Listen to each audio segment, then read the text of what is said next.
don't know about you all, but Spiderman Across the Spiderverse is right up there among the best movies of 2023. It may actually be my second favorite just behind Oppenheimer, and you all know my love for that movie. I think Across the Spiderverse surpassed the first movie Into the Spiderverse in every department, and I never thought that was possible. I was not alone, as Across the Spiderverse had a huge jump in the box office numbers when compared to the first movie. This movie was very akin to Empire Strikes Back and left more questions than answers. Usually, incomplete stories don't work on the big screen, but I was absolutely salivating for Beyond the Spiderverse as soon as the end credits rolled. Questions like, can Miles save his dad? Is Miguel O'Hara's canon theory wrong? What happened to Earth 42? What happened to the other Miles? And where is Peter Parker in that universe? There are so many intriguing questions, and in this video, I'm going to dive deep into predicting some of those. I'm sure I may be wrong on some of them, but who knows, I may be right on a couple. Before proceeding, if you like what you see, can you please hit the subscribe button? It would mean a lot for my small channel. Without wasting any more time, here are my top 5 predictions for Beyond the Spider-Verse. Number 5. Miles and Gwen end up together. And I don't mean it just as friends. And yes, I'm not subscribing to the Gwen is trans theory, although there is some evidence for that. I've seen this one circulate over the internet actually. The color schemes used at times in Gwen's universe matches the trans flag, while Gwen's father is seen wearing a trans pin on his police uniform. There is even a trans flag in the background during one of Gwen's bedroom scenes. But these colors were already used for the comic version of Gwen's character, and hence I don't believe there is enough evidence to imply that Gwen is trans. Coming to Miles and Gwen, there is just so much natural chemistry between them. It is one of the biggest subplots of the series. All the build up since the first movie and how their relationship is going just shows that they are going to have their happy ending together in Beyond the Spider-Verse. Now, isn't it physically impossible to live in someone else's universe? So how will they end up being physically together? That is still up in the air. Maybe they can find a way of getting into each other's universes. I'm really not sure, but it is one of those things that has to work, and I trust the creators to carry it out. Number 4. Miles goes beyond.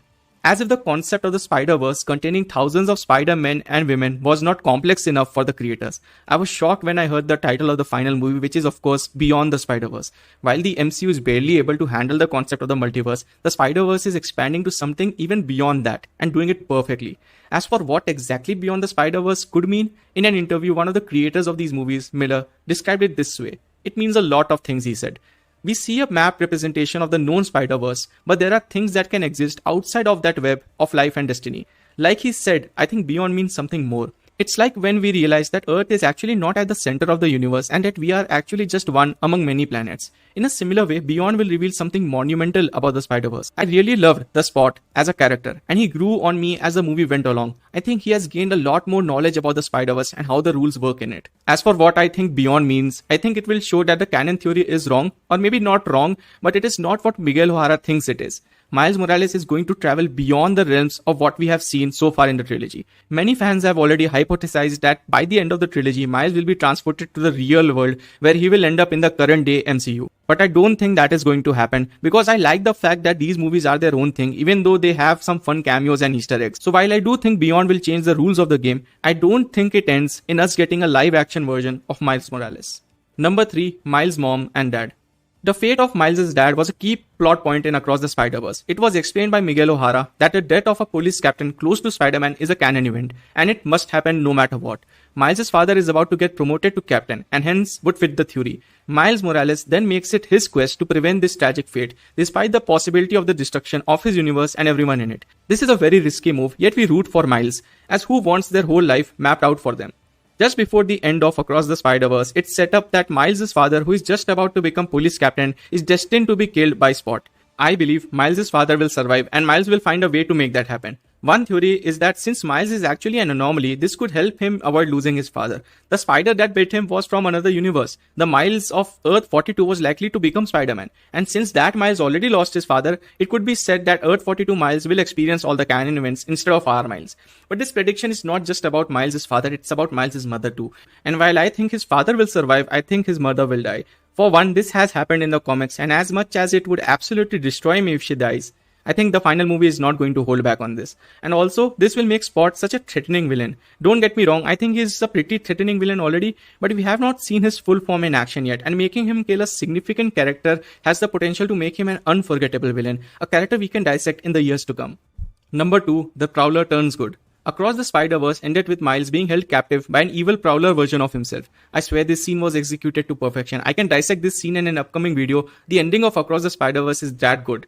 From here, I think the creators can go down two routes. One would be the simple Miles has to outsmart and battle his evil self, while the other is that evil Miles joins forces with our Miles and fights together against the main enemy.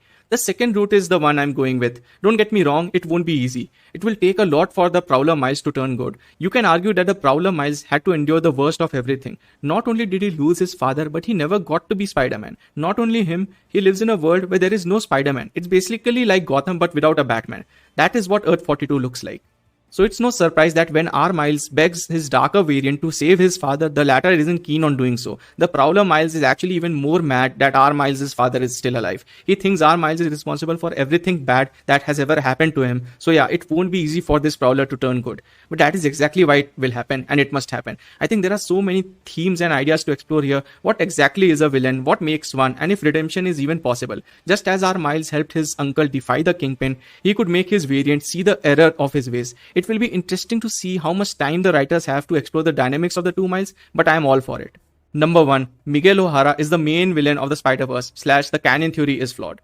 Miguel O'Hara has one of the darkest stories out of anyone in the Spider-Verse. After accidentally causing the destruction of an entire universe, Miguel refuses to let another Spider-Man break their canon so that no other universe is ever destroyed. So he relentlessly pursues Miles to stop him from saving his father's life, as saving him would break the canon and would have universe-ending consequences. Miguel is a desperate man who has made mistakes in his past, willing to travel across the multiverse in search of what he deems to be his perfect life. While he believes that he has learned from those mistakes, I do think he has an ulterior motive behind everything he does. Almost every Spider-Man story goes like this. After being bitten by a spider, a shy teenager gains spider abilities. After the death of someone close to him, he decided to use his powers to fight injustice as a mass superhero and face a vengeful enemy. But what if the death of someone close to him causes him to become corrupted and to lose faith in people and the world? I think Miguel's loss corrupted him.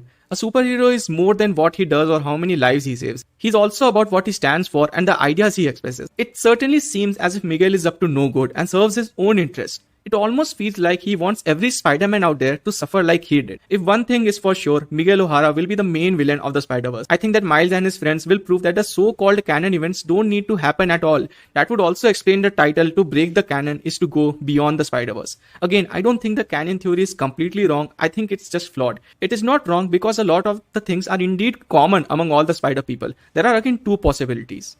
One is that he is lying and hiding important details, and the other is that he actually believes his canon theory is correct.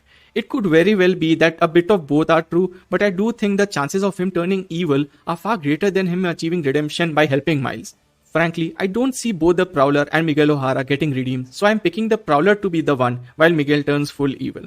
Those were my theories and predictions for Beyond the Spider-Verse. Do let me know what you thought in the comment section. And if you have made it this far, please then click on the subscribe button and stay tuned for more content every week. Many thanks for watching.